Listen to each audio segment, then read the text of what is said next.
Hello, everybody. Today is the 25th of October, 2025. We are gathered here today for the 205th session of Mindfulness for Beginners, conducted in English, organized by Nissarana Vanaya. I would like to now welcome Venerable Homagama Dhamma Kusala Thero to this program, along with everyone who's now participating via Zoom, anyone who may be watching us via YouTube or watching us later. Today our program will, as usual, commence with the in-session practice of mindfulness. This will follow with the talk on today's topic. We have a new topic for this week, which is conformity. And then we will go on to presenting any reports we have received to Bhante. And finally, if we have time, we will allow some questions. To start today's session, I now invite Venerable Homagama Dhamma Kusala Thero for the in-session practice of mindfulness. Thanks, Sonali. Hello, everyone. So we have a few minutes to practice mindfulness, and we can do a sitting session, I suppose. For this, you can turn on your video if you feel like it, and sit in a comfortable manner. Make sure that you are balanced and comfortable in your posture, and then you can gently close your eyes.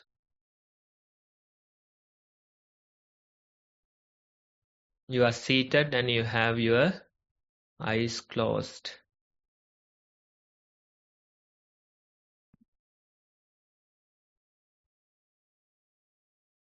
Simply bring the attention to the present moment and notice what you feel there.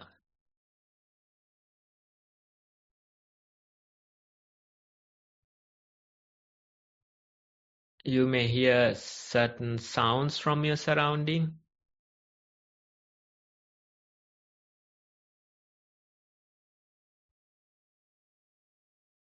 And naturally you start to feel the bodily sensations as well.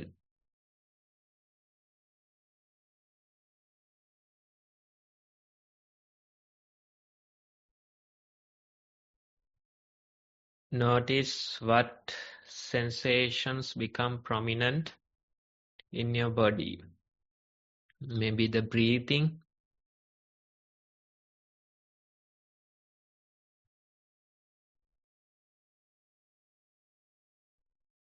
You can feel the in-breath and you can feel the out-breath.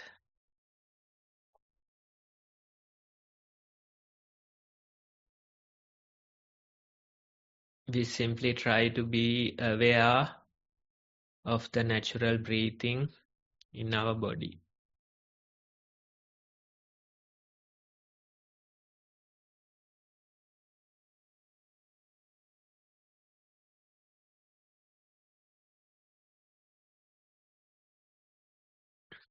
Sometimes thoughts, memories, planning, these things appear, but you can realize it and gently return your attention back to the breathing.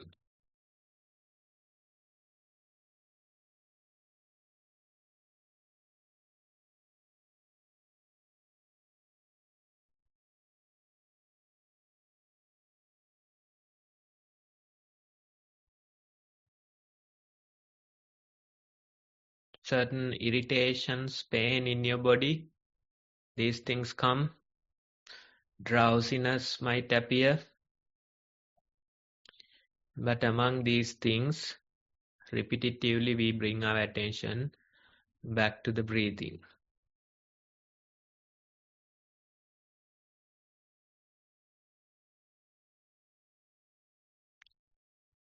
Let's try to continue our mindful sitting for a few more minutes.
Okay, everyone.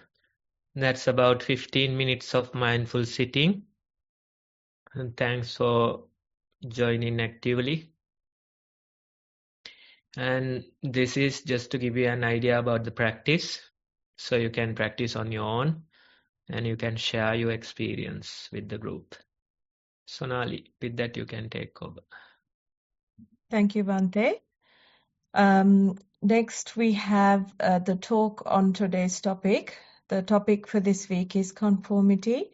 I now invite Bhante again to start the topic. Okay, everyone. So this week we are starting a fresh topic and we can take some time to discuss about it. And let's say now in our daily encounters, most of the things that we do, most of the activities, we share these things with the others, the crowd. Most of the people, they focus on working, spending so many hours on work, trying to earn a living. Most of the people, they focus on raising a family, right? And whatever the other worldly matters that we deal on a daily basis, we share these activities with the crowd. That's what majority of the people are doing, right? So in this society, we also become a part of them and we keep joining them and following the people on these activities, on these tasks that we are doing daily, right? So in a way, we are in the group thinking. We work, we try to earn, we raise our families, and we do various other activities. This is how the society thinks. This is how the people or the groups are thinking, right? So that's how we are. And we keep following the masses, we keep following the groups or the society. It's like that Plato's allegory of the cave. Plato explains about some prisoners who are chained in a cave and all they can see is shadows, their own shadows casted on a wall in front of them.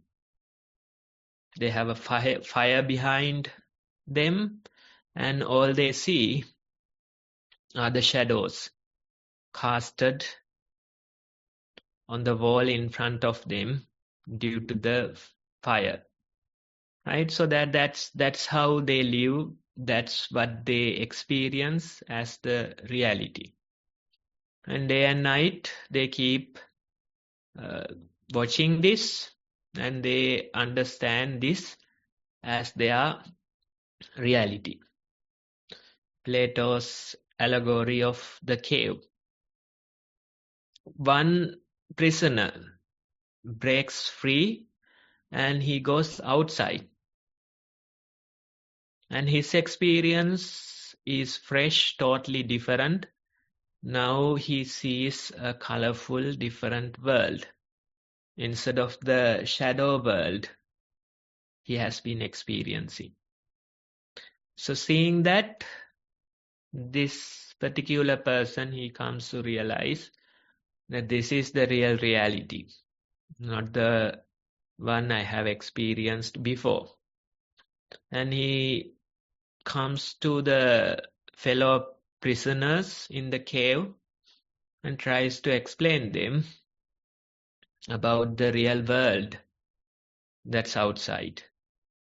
But the prisoners who are in the cave, who sees only the shadow reality, they don't try to agree.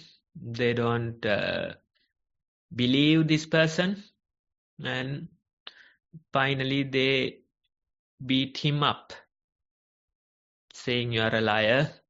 You don't see the true nature of this world, right? So that way, similar to this Plato's allegory of the cave, the group thinking is always like believing what's in front of their eyes, believing the shadow reality. That's how the groups behave. The society, the people, that's what they behave, that's what they believe.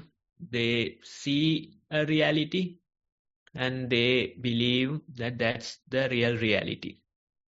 Sometimes they experience anxiety, tension, those things they experience. They suffer with various physical, mental illnesses, and that feels like their reality. They don't see anything beyond this reality.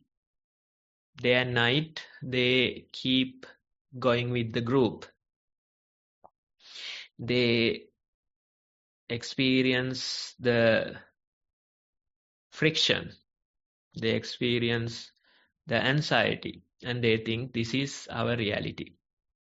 But as meditators, as mindful practitioners, it's like Buddha is coming and telling us there's a different reality beyond this world. There's a different reality beyond this shadow world that we are experiencing. If you go there, then you will be at peace. That's the very idea that Buddha is telling us. And the meditators or the practitioners, they try to follow him. And when you try to meditate, when you try to start your practice, it's not always easy. Because in our mind also, we are, in a way, we are following the masses. Basically, majority of the objects that comes to our mind, we keep following them. When thoughts appear, we keep following them. We live in a world where thoughts are overrated. It is considered as man's great ability, the ability to think, the ability to create, the ability to invent. That's what's appreciated in this world. Thoughts are appreciated. Planning, thinking, those things are appreciated. So we keep following such objects. Let's say a person who doesn't know meditation, daily or every day, every night, they keep thinking thoughts in their mind. They keep encouraging those thought processes in their mind. And they don't even know that they are doing that. But they keep doing it. Certain incidents appear in their mind and they repetitively think about those things. For example, let's say some bad experience with a person, a stranger probably, comes and, tells something hurtful, or maybe even try to beat you up, right? So these things happen. And when you experience such an incident, a stranger coming and trying to hurt you or trying to blame you for something. When you experience such a incident, what happens is that you keep thinking about it, whether you know it or not. The experience is past, but in your mind you still keep thinking about it, right? So that's how it works. If you encounter such a person, if you go through such a bad experience, then for maybe even for days, you keep thinking about this very incident. Various thoughts, various mental images appear in your mind, thinking about the experience that you had, right? So Buddha says, or Buddha identifies these things as marks of repulsive. It's like in your mind, you get a certain object that creates that's in a repulsive nature. This object, it has a repulsive nature. So the marks of repulsive, these objects come and you keep thinking about it. The marks of repulsive will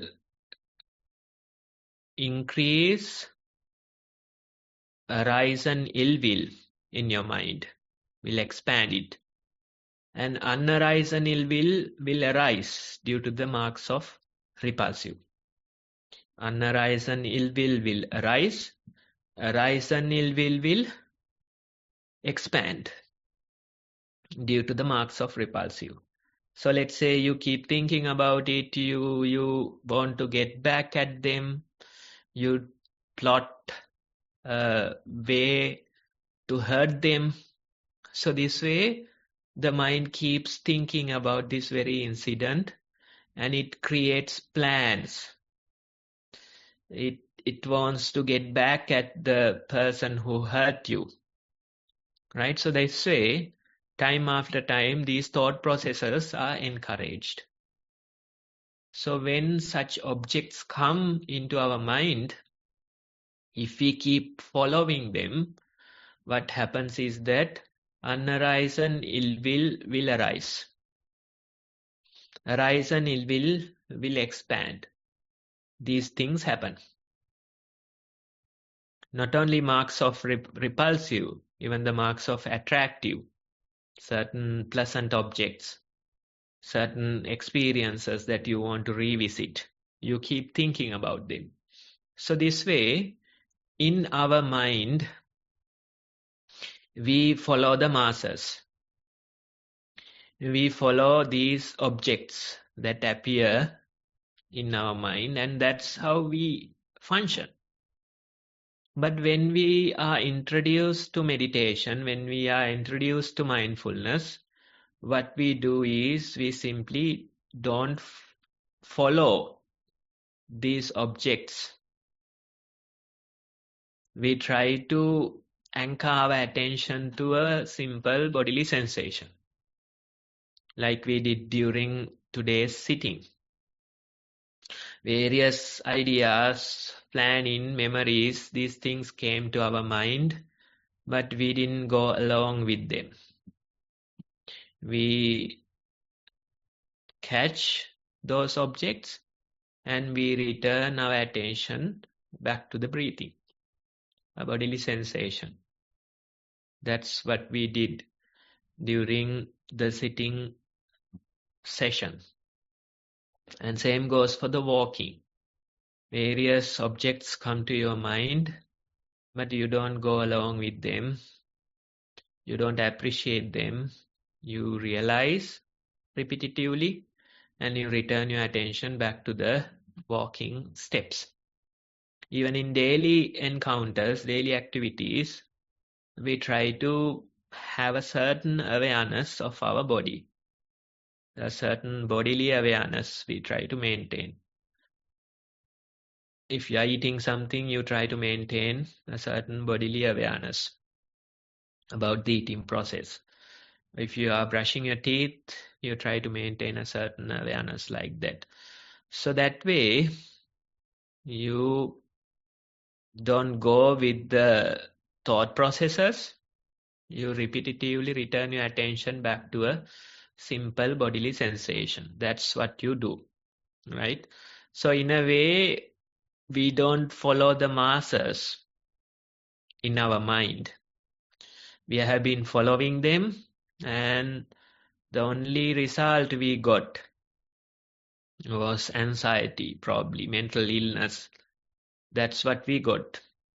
But now, when you are introduced to meditation practice, you don't follow these thought processes. Instead, you repetitively bring your attention to some bodily sensation. Those bodily sensations are not so popular, right? You don't feel like keeping your attention there. Repetitively, the mind goes to various objects. But this is the very training.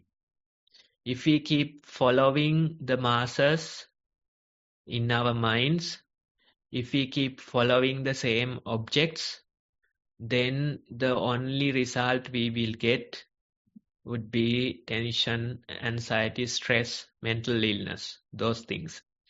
But if we don't follow these masses, if we keep our attention with a certain bodily sensation, if we do that type of a training, then what happens is that we simply try to create a certain peace within. That's the very idea. That's the very idea. We repetitively train ourselves like this. Earlier, you have been appreciating these thought processes, things like marks of repulsive, which created more and more ill will in your mind, and expand those ill wills that are created. That's how we have been following things. But now you no longer appreciate those thought processes. Naturally, these things, they lose their power. Things like marks of repulsive, things like these very incidents that happen. We feel friction in the world, but these thought processes are not encouraged in our minds. That change we do with the practice of meditation. It's like, let's say, when you encounter something difficult, when you go through a difficult experience, the recovery from that very experience, you have very little control over it. Some people might take a couple of days to recover. Some people might take a couple of weeks to recover. It's the nature of your mind. Let's say the resilience of your mind, the ability to return to normal after some incident, right? So that very process, we have little control over it. It takes few days, sometimes it takes few weeks. You keep thinking about this, these things keep coming to your mind, and after the process, you gradually return to the normal state of your mind. Then another incident happens. Again, you will have to go through the same process of recovery, right? So when you encounter some difficulty, when you encounter some difficult experience, the recovery from that very experience, you have very little control over it. The mind will take its time to recover, right? That's the truth. But let's say the very quality of recovery, the ability to recover, resilience, that you can improve with the repetitive training. Each and every experience, you have very little control when you encounter them. The recovery takes its sweet time, but you can change the ability to recover. You can improve the ability to recover. In Buddha's words, that is called bhavita chittang, a trained mind. The mind is able to recover much faster due to the repetitive training you have given. But it's a simple training we do. We let go of these thought processes and we come to the present moment. Present moment is more like the normal for our minds. Those thought processes are more like a deformed nature of our minds, right? So we repetitively train ourselves to return to the normal. Although that training doesn't show changes in short term, when you train yourself, you see changes in long term. You realize earlier when something happens, it takes so much time for me to recover, maybe like a couple of weeks. It takes me to recover. And in the process, maybe another incident comes. Again, another incident comes. So you are continuously suffering because your mind doesn't have the ability to recover. But with meditation, let's say a few weeks of practice, few months of practice, you get to experience that your mind is able to recover much faster. You have trained yourself and you have improved the quality of resilience in your mind. Again, the same incidents appear, but you are able to recover much faster. Maybe it doesn't take 2 weeks. It only takes a couple of days for you to return back to the normal. You will always experience various people, various incidents.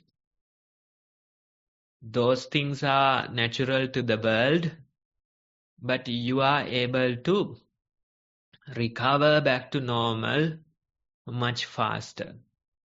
That's how you can find peace in this world. Otherwise, if you think that you can avoid these experiences, if you think that you can avoid facing difficult people, then that's not practical in this world. You will always experience difficult situations. You will have to encounter difficult people in life. That's the truth, right? But your mind, with repetitive training, it can recover much faster. Incidents come, but you are able to go back to normal much faster, within a couple of days probably, right? So that way, we improve these qualities of our mind and simply by not following the masses. The objects we don't follow, the thought processes we don't follow. Instead, we repetitively train ourselves to be present, come to a bodily sensation. That's the training that we do, right? It's like not following the masses of your mind. Same as not following the masses of the outside world. In the outside world also, if you follow the masses, you won't be able to find peace. In the mind, in the inside world, if you follow the masses, you won't be able to find peace. So both in the outside world and the inside world, we try not to follow masses.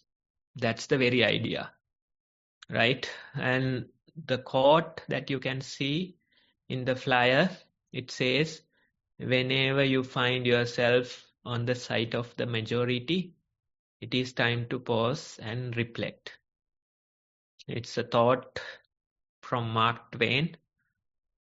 Whenever we are in the side of the majority, it's time to pause and reflect, because surely something is wrong, right? Majority will always go in the wrong direction. It's like, group think or like herd behavior, right? The herd will always go in the wrong direction. So when you find yourself in the side of the majority, you are assured something is wrong. When you find yourself with the thought processors, like the majority of the mind objects, and then you are assured that you don't meditate. The meditation is not working. That's why you always keep thinking about these objects. You keep increasing the desire. You keep increasing the ill will. Why? You are following the majority, right? Majority of the mind objects. But in the meditation, we don't do that. We realize that this is not correct. We see the downside of it. We see the stress. We see the anxiety. We see the mental illness. And we try to return our attention back to the correct place. That correct place is not so popular. A bodily sensation is not popular, right? Even your mind will tell that it is not popular. Even the outside people will tell that it is a boring object. But we try to repetitively follow such an object, trying to find peace within. That's the very idea. Let it be the outside world, let it be the inside world. If you keep following the majority, then it's time to pause and reflect. If your priorities are aligning with the majority of the world, then it's a time for you to pause and reflect. Let's say your top priority is earning money. Your top priority is raising children. Then your priorities are aligning with the majority of the world. Something is wrong. I'm not suggesting that you shouldn't earn money. I'm not suggesting that you shouldn't care for your families. That's not the idea. You can do them, but make sure your priorities are different. Your priority is to find peace within, or your priority is following the path of meditation. That's your priority. But you do your responsibilities, you attend to your family matters, you go to work, you do all those things. But your priorities are not according to the worldly priorities. Your priorities are not matching with the priorities of the majority. That's the very idea. I remember one person, maybe like a couple of years ago, that person started the meditation practice, got introduced to the practice in a way, and after doing it, after getting the idea of the mindful practice, this person was telling, Bante, I still do my work, I still raise a family, but those things are not my priority. My priority is finding the peace within. But I still care for my family. I still go to work. I do them. But they are not the top priority. They are secondary to the object or to the target of finding peace. Right? That's how we should be. Otherwise, if you keep following the world, you will not find any peace there. You can see how many people are suffering with mental illness. In this modern world, the number one debilitating factor is mental illness. How many people are addicted to drugs, especially young people, right? They are addicted to drugs. So many varieties are there, as tablets, some other forms, various varieties are there and readily available. Maybe among the teenagers, among the school children, these drugs are available, right? So majority of the world, they appreciate those things. Majority of the world, they are prone to mental illness because they follow the masses. They go with the group thinking. They don't pause and reflect. But for us, we got an opportunity for us to pause. We got an opportunity for us to reflect. And that's a precious gift that we have received. Because many people, although they want to find peace, they don't know how to do it. They simply think that praying will do. They simply think that some unknown God will create the peace within them. So they want to find peace, but they don't know how to do it. We, maybe due to past luck, past merits, we have encountered the meditation practice and we have done our practice into a certain level, and that's a precious gift that we have received. Majority of the world, they don't know. They haven't received this gift, right? So when we get this chance, when we are given this gift, we shouldn't refuse it. It says that it's more generous to accept a gift than giving a one, right? It's more generous to accept a gift than giving a gift. Because although you are offered a precious gift, if you are not ready to accept it, then it's a waste, right? So we are offered a precious gift. And most of us, we are ready to accept it. That's the important thing. We have that potential and we can accept this precious gift that's offered, right? So that's the very idea. And I think that's enough for today. Thank you for listening. Thank you, Bhante. We now move on to the questions, or before that, we move on to the reports that we have received to present to Bhante for his feedback. And to start this and the questions, I now invite Samantha. Thank you, Sonali.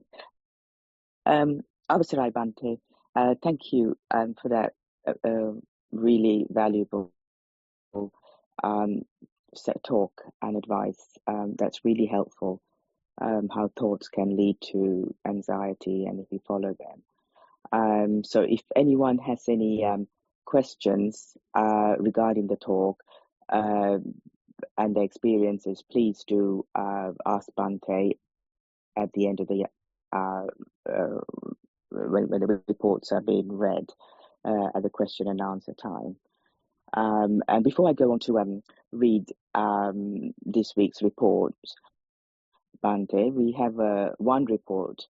I would just like to remind any newcomers to the program, just quickly just give a brief guidance, basic guidance on how to meditate and submit your weekly reports to Bhante.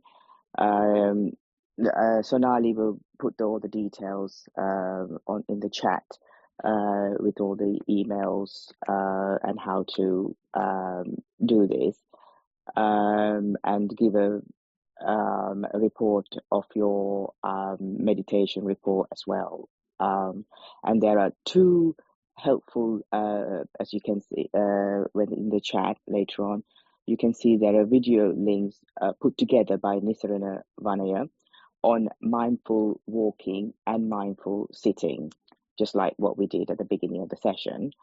You can allocate some time for the practice daily, and starting with walking and then sitting gradually, recommended to build up to 2 hours per day. And then please submit your experiences in writing, both for mindful walking and mindful sitting, to Bhante or Venerable Rohini. There's an example in the chat. Sonali's just put how to do this.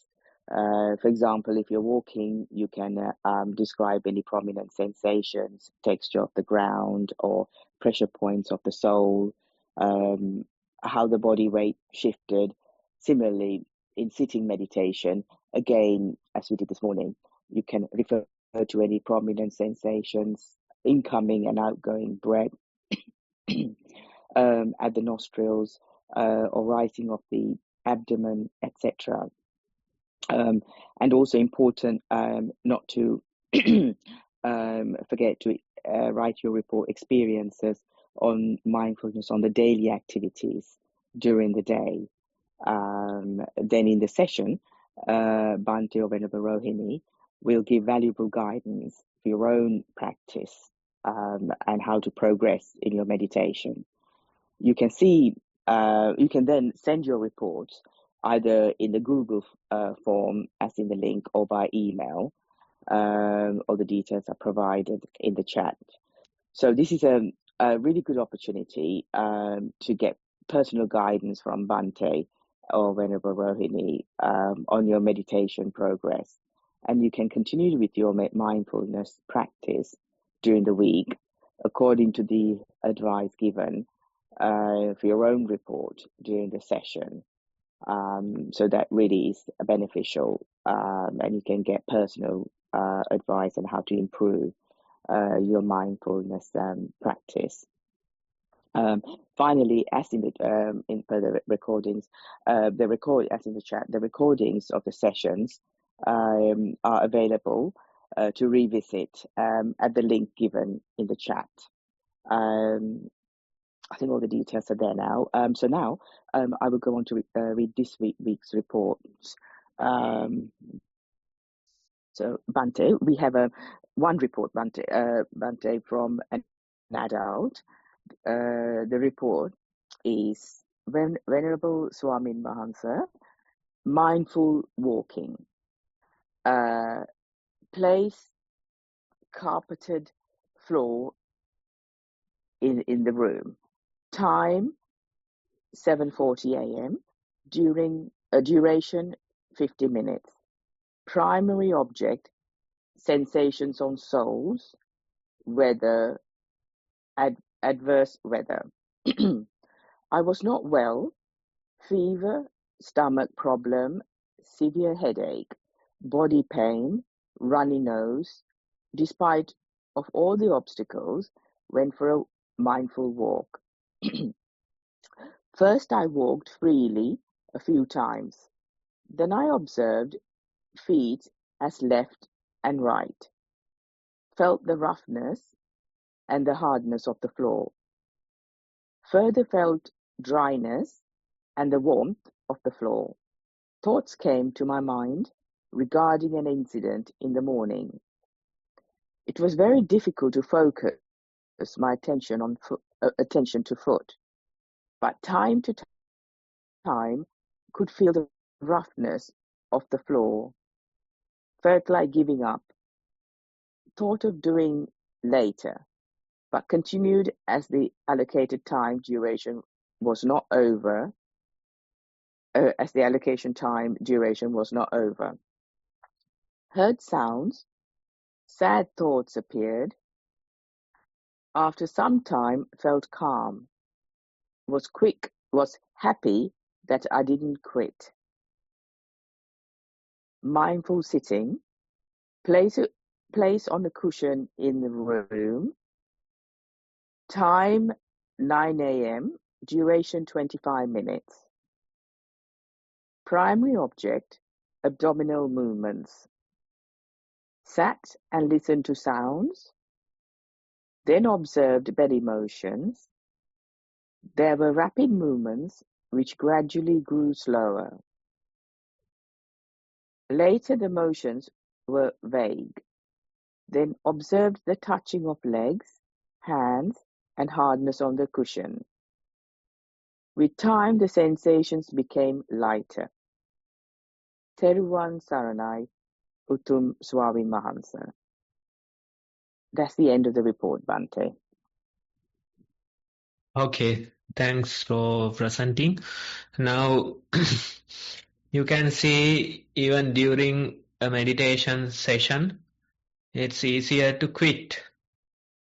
Our mind will create various plans, ideas, suggestions to quit the session that we have started. Right? But if you continue, then probably the other side of the session you can find a calmer mind. That's what you have experienced in your practice. That's how it works. It's easier to give up, it's easier to quit, but when you continue only, you get to see the other side of it. You get to see how the thoughts calm down. You get to see how those incidents disappear. Right? That's the very idea of the practice. No matter what you do, initially you feel friction. Whether it's meditation or whether it's work, whether it's doing something else. Initially it is natural that you feel friction, but you somehow continue, and when you continue you see how it becomes much easier. The whole process comes under your control. That's the very idea. And whatever the thoughts that you mention about an incident in the morning, those thoughts, it comes naturally, and it's like the recovery process that we explained earlier. So that recovery you have very little control. You have to allow those thoughts to come and go, and whenever they come, you feel hurt, you feel sadness, right? The whole process you will have to go through. But when you practice, you can see that with time, the resilience, that very quality will improve, and as a result, you recover much faster. The same type of incidents appear. You feel sadness, you feel hurt, but you get to recover much faster due to the repetitive training that you have given your mind. That's the very idea. So when we are facing an incident like that, we have very little control over the recovery. But over time, we can improve the ability to recover. That's the very idea. So keep training yourself, and in time you will see that you recover much faster. The way of the training is the same process that you are doing. Walking, sitting, and daily practices. You try to continue with mindfulness. That's the very idea, that's the very practice. And when you continue for few months, few years, then you get to see the difference that comes as a result of the repetitive practice. So continue and let us know your progress once again. Thank you, Bhante. Now that's the end of all the reports. Now, if there's anyone who has any, sorry, anyone who has any questions on the talk, today's talk, or on their practice, please raise your hand, and or if you want, you can put the your question in the chat, and I will read it out to Bhante during the session. Just give a few minutes for anyone if they have any questions. I think at the moment we haven't, doesn't look as if we've got any hands raised, but till we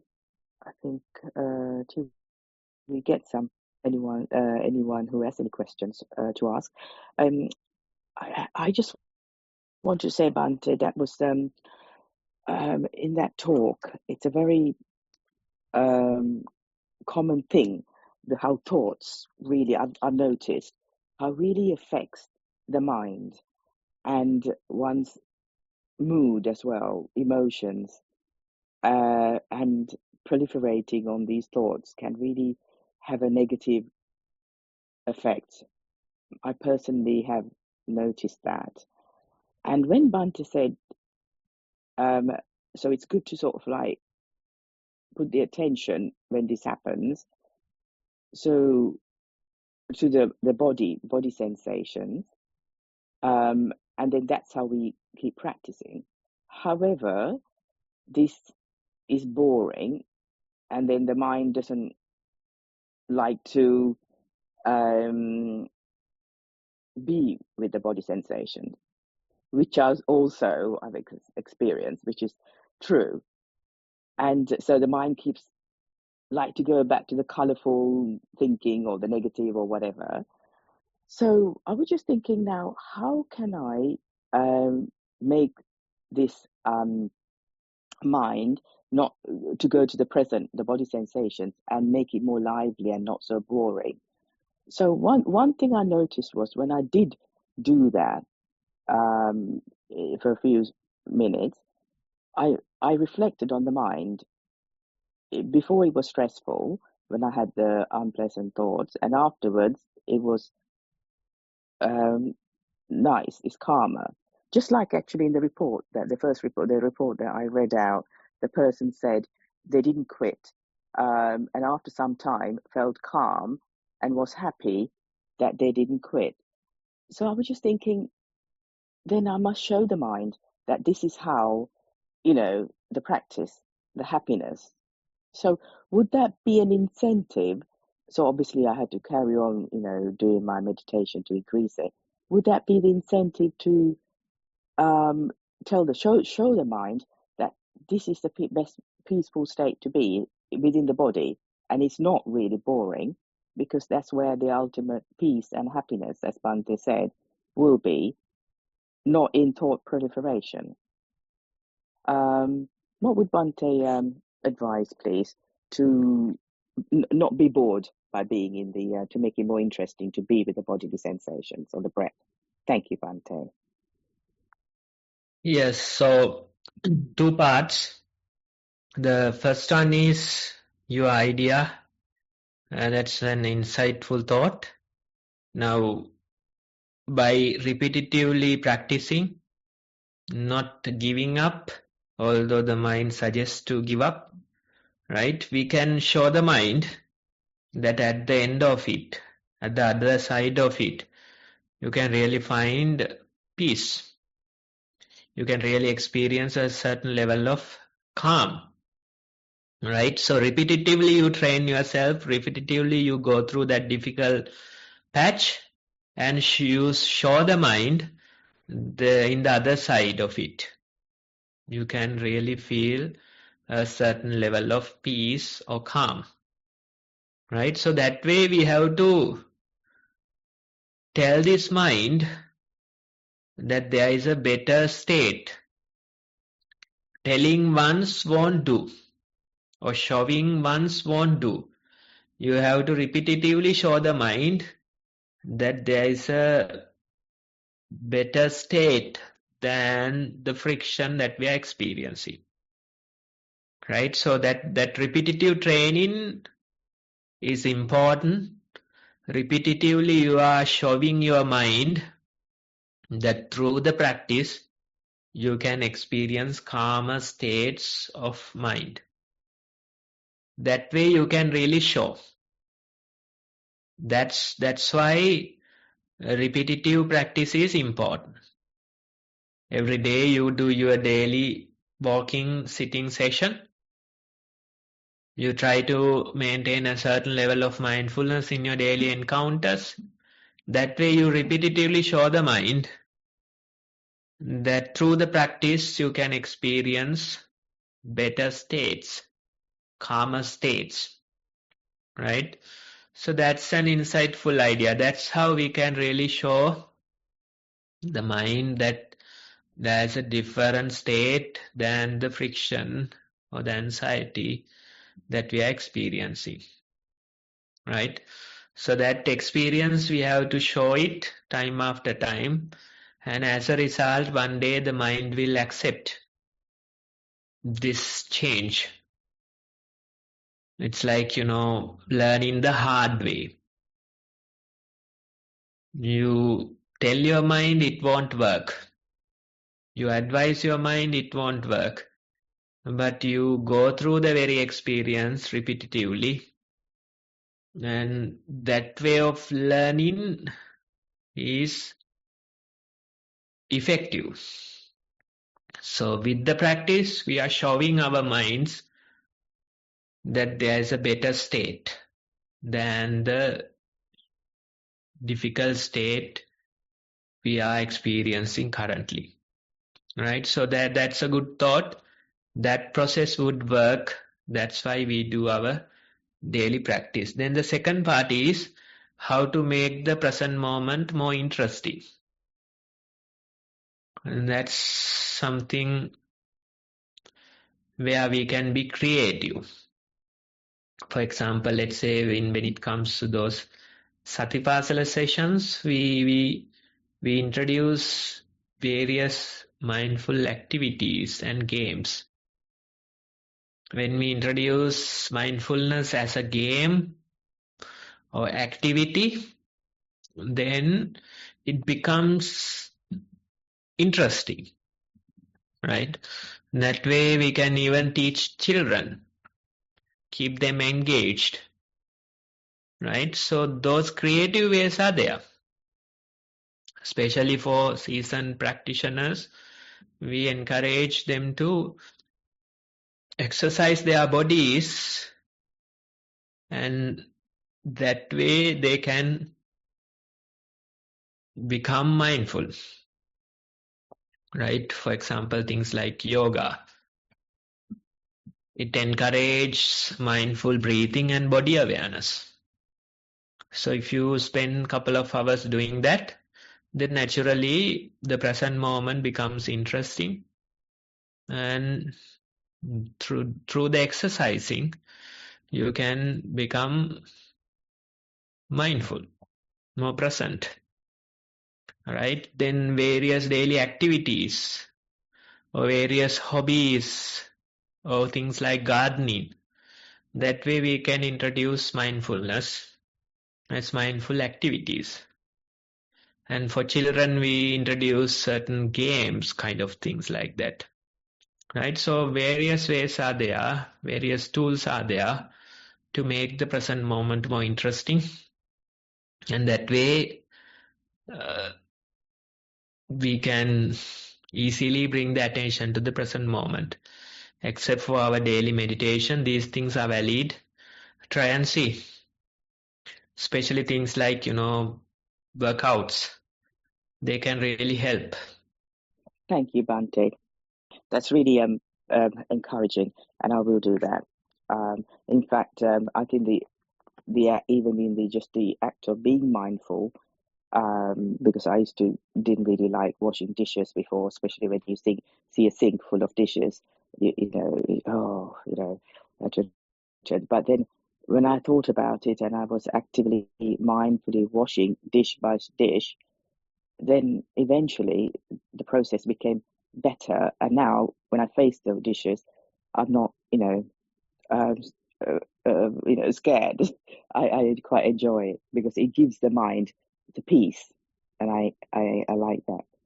Thank you, Bante.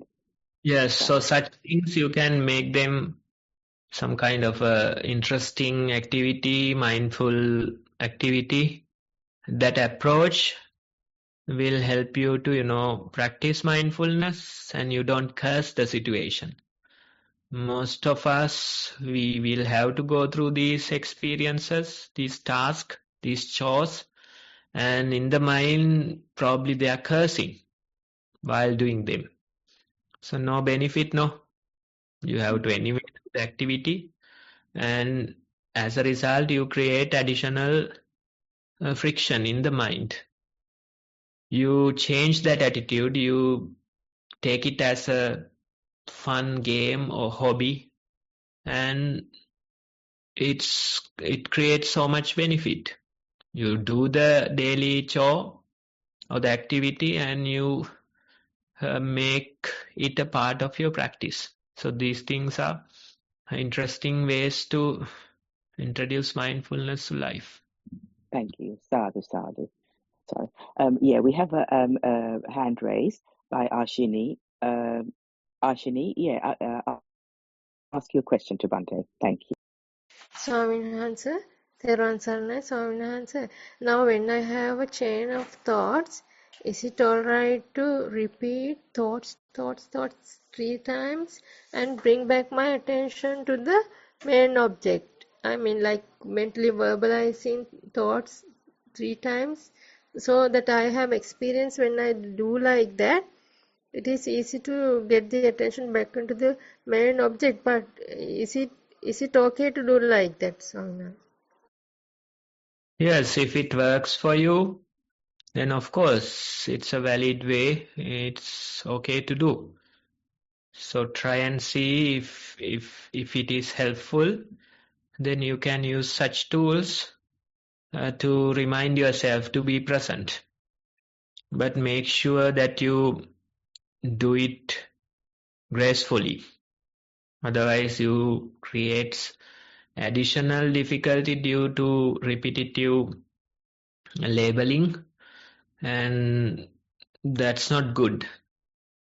So you have to be patient with the process and skillfully find ways to return your attention to the present moment. It's a valid way. You have to use it wisely. Thank you. Minutes for you, Swamina. Thero Swamina.